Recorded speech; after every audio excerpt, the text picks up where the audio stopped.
admitted aspect of that they desired to bring in the American Pit Bull Terrier into Dutch Shepherds and Malinois is because the aspects of the American Pit Bull Terrier had higher characteristic traits of hardness, drive, determination, rank drive, and substantial aspects of obtaining pressure, of why they wanted that type of trait, that's nothing but a trait. They wanted that trait within those types of dogs in the genre of work that they're working in. And that's my opinion. But as a breeder, that's what I would do. Right. That's what I've done myself. Now, what trait could they be asking in this particular dog for the Presa Canario?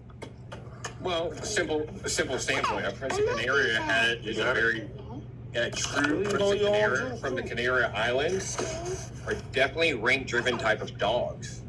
We're not talking about American-based Presa Canarios that are bred for your consolidatory family temperament and stuff. We're talking about rank dogs that are bred in the Canary Islands, and the only reason why they're bred is that their standpoint of what they do is they have one female in heat, and they compete with 50 males in their jurisdiction that is actually legal. They compete back in the 90s and the 80s in regards to the male that was the last male out of 50 to 100 males brought from the island that competed from a rank standpoint to be able to breed with that female.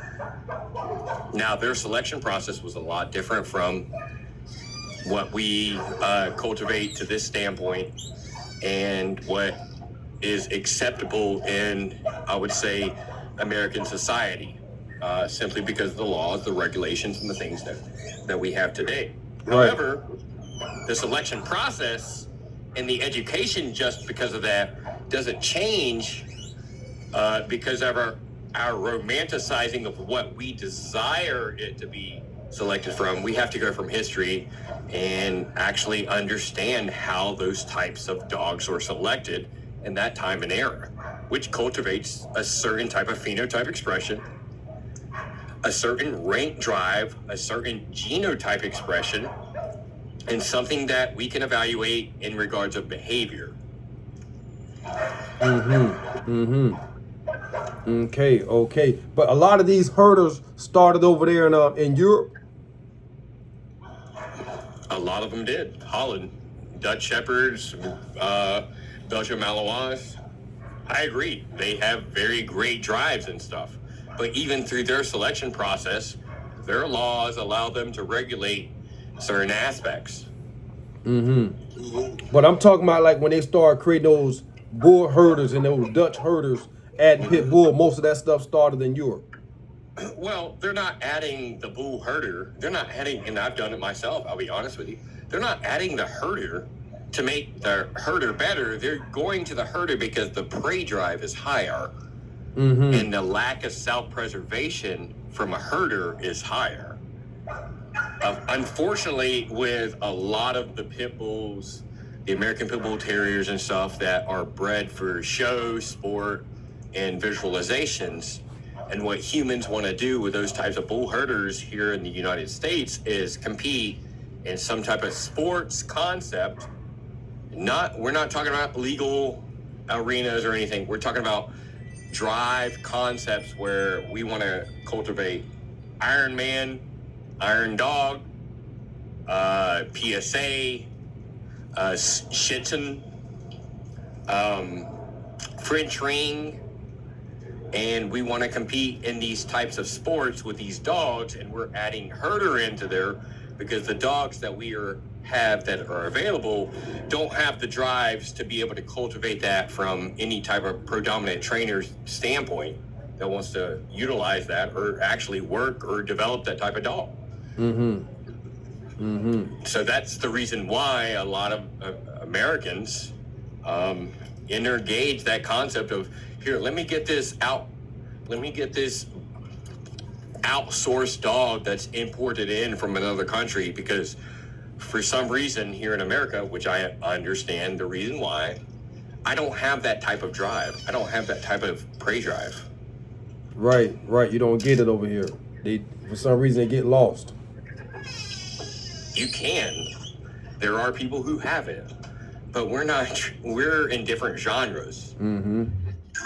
You're talking about, just because you would be surprised how many grown men here in Texas have hog hunting dogs that are extremely high drive, that they utilize it because hogs are tearing up their fields and they have to use it for survival. Like, they have crops planted. They have their livelihood, their feed for themselves, their families, their wives, their kids, and they're utilizing these types of dogs to hunt wild boar that are infiltrating and infesting a certain, just like in South Carolina, parts of Tennessee, North Carolina, eastern North Carolina, that you're getting wild boars that are infiltrating certain elements of a farmland, and hunters are taking this type of drive and using it for working purposes.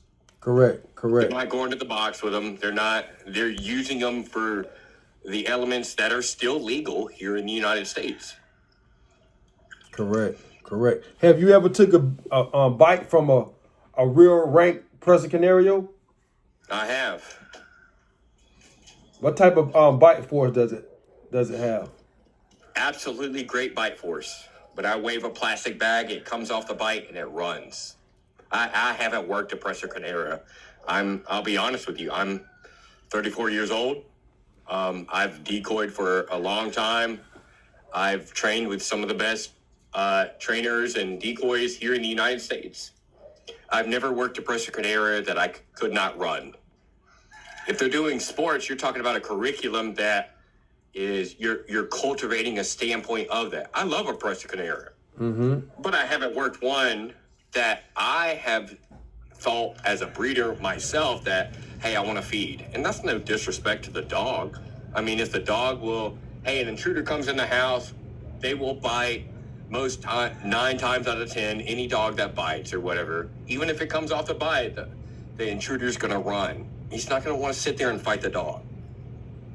But there are certain preferences of, like, for instance, in my own personal aspect, you have a crackhead come in there. Listen, the dog bites you, you really don't have any feelings. You're fucking high as fuck. Yeah. And the dog engages and you pull out a baseball bat and you start hitting the dog. The dog curves out, runs from you, and you go in and you start going in the house and stealing jewelry, stealing the paintings off the wall, anything you want to. That's not necessarily the type of dog. I mean, can we be realistic? The odds of actually getting that type of person to intrude and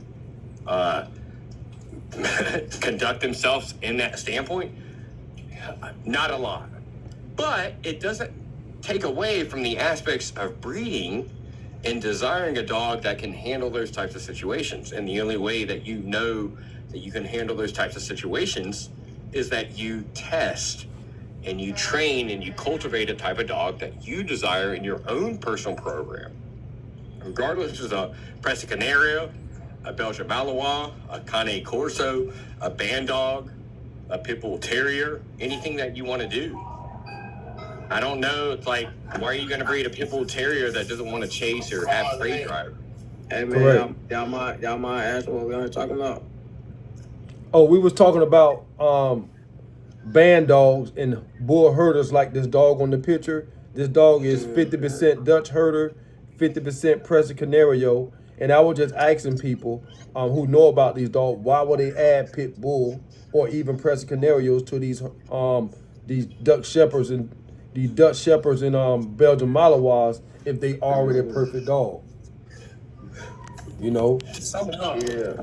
They're adding the pit bull because they want the hardness of the pit bull to equal to a herder or a shepherd. That's the only reason. That's what I was. Look at your Duco lines. Look at your Tubieri lines. Look at your Arrows 2 KMPV lines. They all have Duco and pit bull genetics within them because they wanted to add a hardness that doesn't come from the Malinois, doesn't come from the herder, but they wanted to add a harness that comes from the pit bull terrier, the true pit bull terrier, to be able to experience themselves in certain type of elements of pain thresholds. Now, scientifically, pain thresholds, resilientness, certain agitation levels, and then the complement of what a pit bull terrier gives to in regards of drive levels. Right. This look like a beautiful, this like a good game dog right here. No, actually, that's 50% bull herder. I mean Dutch herder, and 50% Presa Canario. Did it fool you? Well, Presas.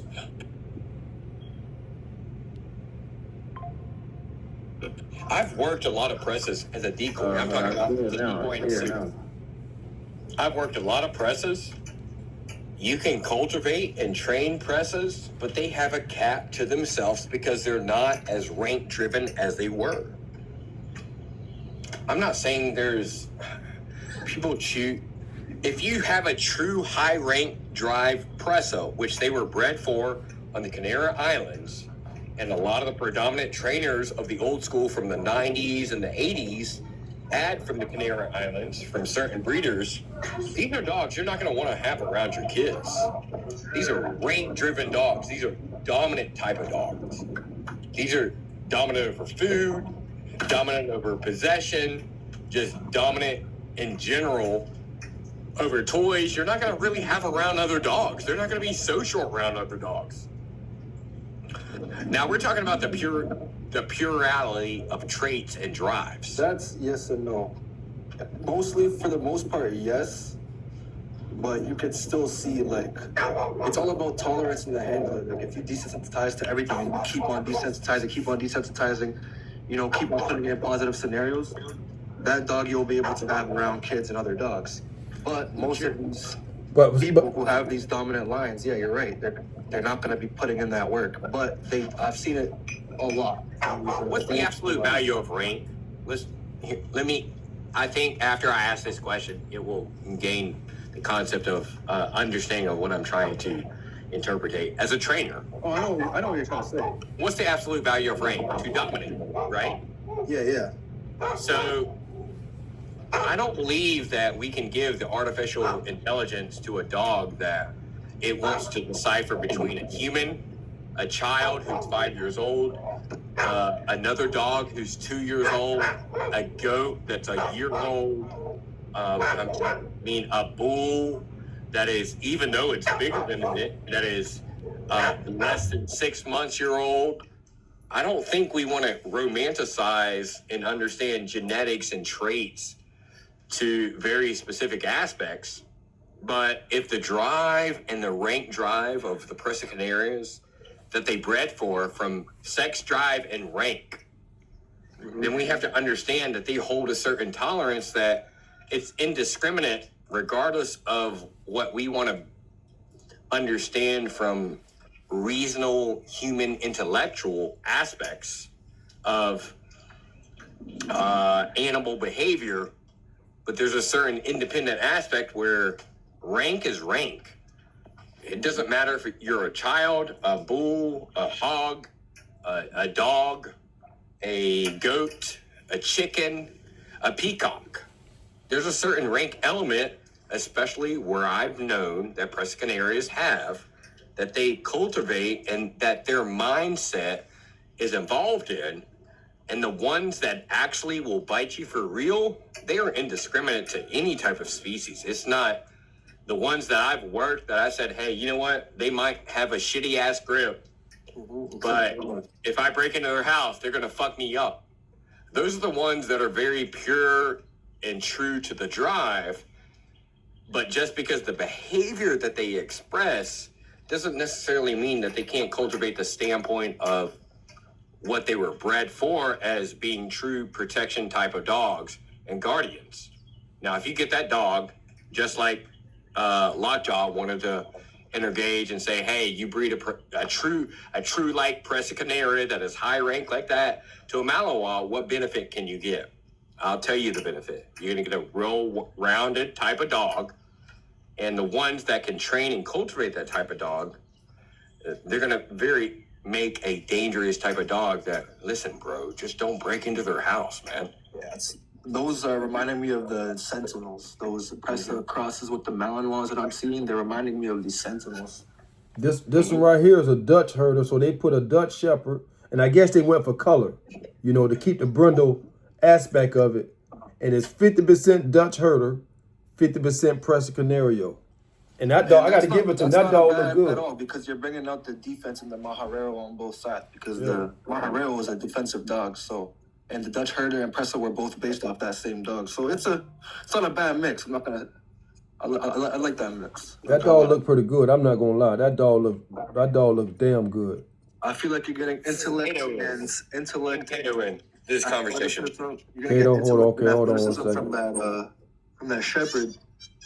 And yeah, you're gonna get that. I mean, that dog look good. Presa. That's a good looking dog. That's a very pretty dog. Hey, Kato. Yeah, it is a very pretty dog. Yeah, he's a pretty dog. I mean, Kato's a trainer, though. Yeah, unknown G's. I'm a trainer. I don't like the Mali cross with Presa. I like the Dutch. How am I a trainer? Presa. You're a trainer. I know you're a trainer.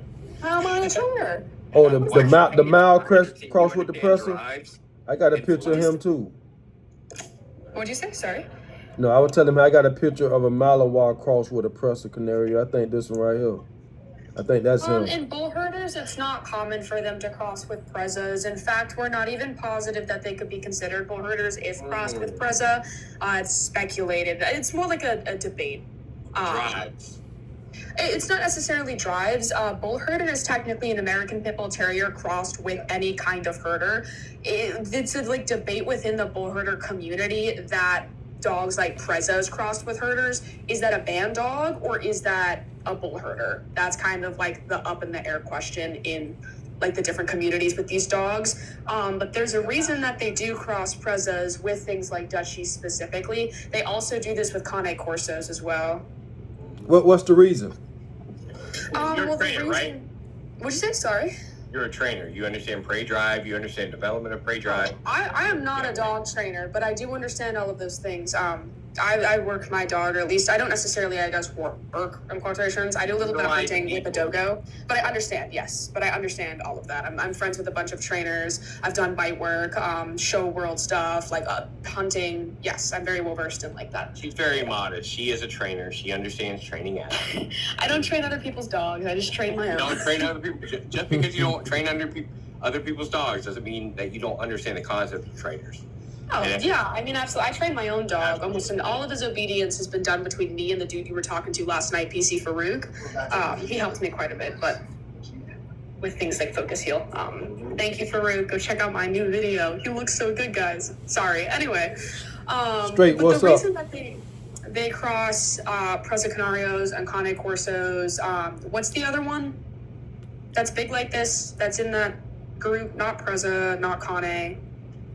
Does anyone know what I'm talking about? Borbals, yeah, any kind of big dog they've been crossing with herders recently. And the reason for that is because the Presa Canario, for example, is a really popular one. And the reason why is, first of all, that dog is fucking big and it is heavy. That dog hits you, it's gonna hurt because that dog has a lot of mass and bone to it, first of all. Second of all, the dogs are very defensive. They are guard dogs, not protection dogs. The way that they work is a little bit differently. Dobermans, for example, and a lot of shepherds are going to be extremely handler focused, extremely focused on what their person is doing, working off of their person, working off of the environment. These dogs are bred to work independently from their owners. They're property guardians. They were used to guard livestock. They were used to guard against intruders. That's what their whole purpose is.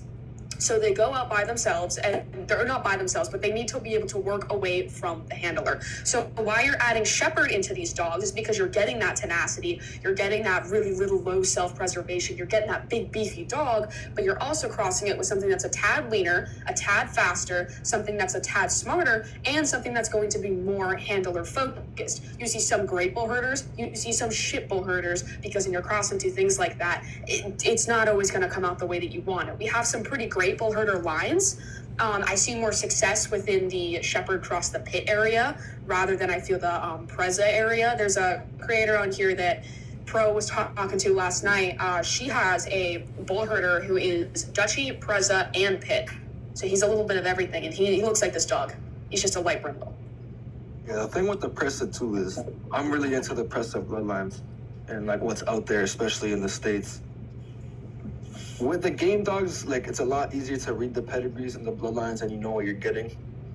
But with the Presas, most people I see, I'm gonna call it straight up, they have contaminations. It's not even straight It's Presas. not the same as it was 20 years ago. So Exactly. There's only like I was looking for